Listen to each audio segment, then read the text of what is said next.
someday so brightly. Bonjour. Bonjour. Merci d'être avec nous pour les interviews Mon métier a du goût. Avec plaisir. Est-ce que vous pouvez vous présenter? Alors je suis Pascal Eckermann. Je travaille dans la restauration bien évidemment.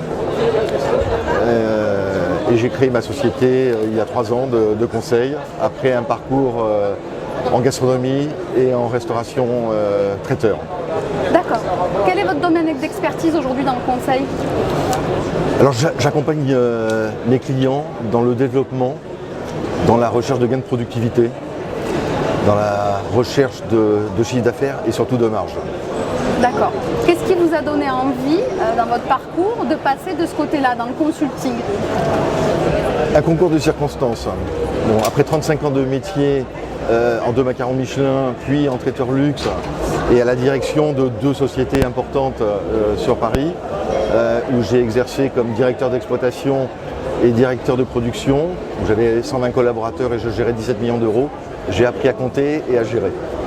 Et le hasard de la vie a fait que je me suis expatrié de Paris il y a 5 ans pour un projet bien particulier de lounge bar avec une restauration un petit peu spécifique, donc je tairai le projet encore aujourd'hui, il peut toujours voir le jour.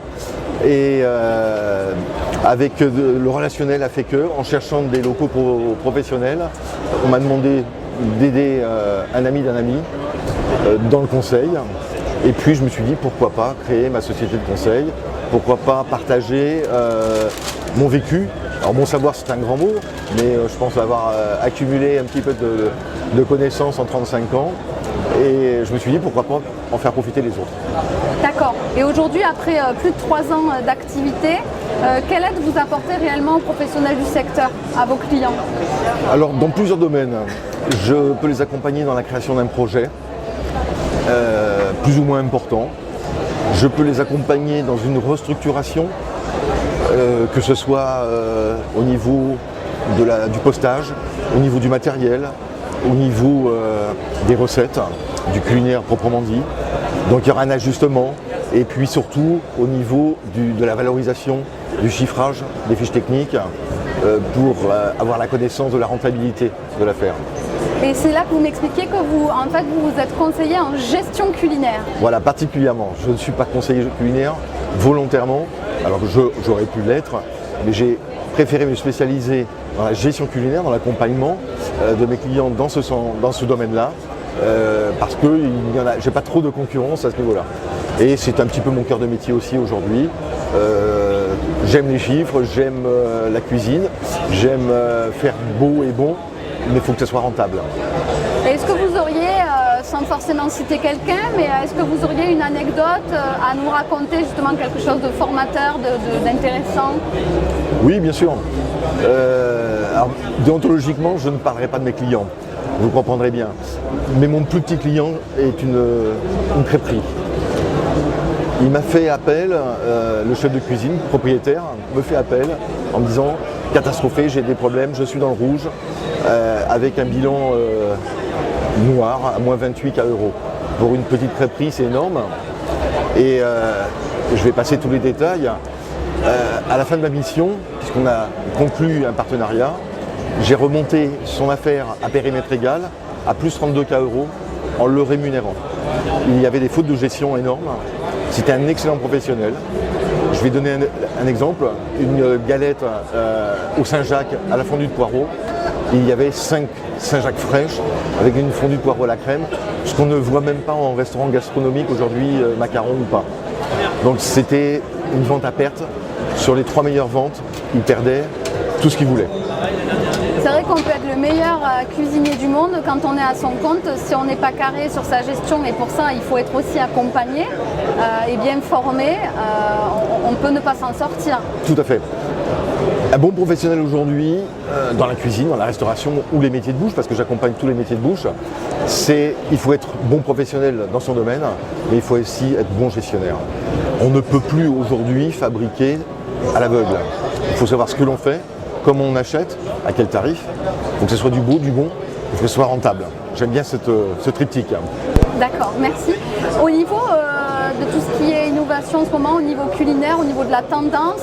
Est-ce que vous pouvez nous donner votre avis sur la question? Bien sûr, on est très orienté aujourd'hui, et moi particulièrement, sur les produits courts, les circuits courts, produits du terroir, tout ce qui est frais, fait maison.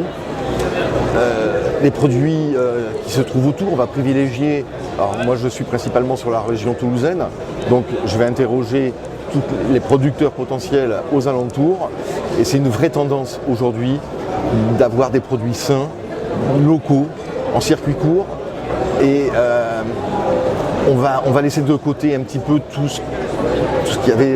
Alors, j'ai rien contre l'agroalimentaire parce qu'on en a besoin. Il y a des solutions aussi économiques à cela. Mais le développement, il est surtout sur le produit sain, le produit frais, du terroir et le bio. Il y a un développement très important sur Toulouse au niveau du bio. Et du coup, on peut conjuguer produits bio et produits locaux tout en gardant des ratios et des coûts d'achat qui soient viables. Tout à fait. Et on a la chance, je vais prêcher un petit peu pour notre belle région qui est l'Occitanie. On a beaucoup de producteurs dans tous les domaines, que ce soit les fruits et légumes, les viandes, les poissons aussi. On a des truites bio. J'ai visité un élevage il n'y a pas très longtemps. Donc on a une richesse de produits qui est phénoménale. Ce n'est pas très connu, parce qu'il n'y avait pas de regroupement, chacun travaillait dans son coin, alors qu'aujourd'hui il y a des regroupements qui se créent et la communication, les réseaux sociaux font qu'il y a quand même un grand pas en avant qui a été franchi. D'accord. Qu'est-ce que vous retenez de l'expérience Syrah? Un très beau salon pour les professionnels, un salon de professionnels où l'on rencontre l'innovation aussi bien dans le produit, dans la technologie du matériel et dans la relation humaine. Au Syrah, on rencontre des professionnels, on rencontre tous les fournisseurs, les grandes marques, plus ou moins grandes, parce qu'il y a aussi des petites sociétés qui sont très bien. C'est vraiment le rendez-vous incontournable dans nos métiers de bouche aujourd'hui. Vous reviendrez? Mais je fais le Syrah depuis plus de 20 ans. Parfait. Merci beaucoup en tout cas de nous avoir accordé du temps. Avec grand plaisir, merci à vous.